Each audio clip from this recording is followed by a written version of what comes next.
dernière pensée qui me vient concerne les routes que nous empruntons chaque jour. Ces routes sont utilisées par des voitures, par des camions, mais le constructeur d'une voiture a créé quelque chose qu'on appelle le klaxon. Le klaxon là, c'est un avertissement. C'est lui qui conduit, lorsqu'il voit des personnes traverser sans tenir compte de ce qui arrive comme danger, il doit klaxonner. Mais lorsqu'il conduit, il utilise aussi deux leviers. Il y a un levier qu'on appelle accélérateur et l'autre levier, c'est celui qui freine le véhicule. Lorsqu'il klaxonne et que la personne est mal intentionnée, il doit utiliser le levier de frein pour ne pas causer un accident.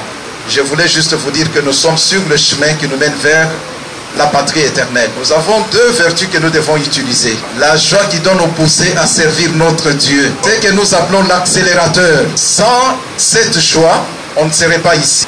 Parce que vous savez que ce n'est pas notre lieu de prière. Mais la joie a poussé certains d'entre vous de pouvoir disponibiliser leurs moyens pour que nous soyons ici. Ça, c'est l'accélérateur de notre vie de foi. Ayez cette joie en vous. La joie de faire quoi? De servir notre Dieu. La joie de sacrifier tout ce que nous avons pour la gloire de notre Dieu. Et au-delà de cette joie, nous devons utiliser le levier de frein. Ce levier-là, c'est lequel? La crainte de Dieu. Celui qui craint Dieu ne pourra pas aller dans tous les sens. Parce qu'il sait que je vois bien ce qui est comme danger devant moi. Et il va utiliser la crainte de Dieu. Cette crainte-là, c'est ce dont on a parlé dans le livre d'Ecclésiaste.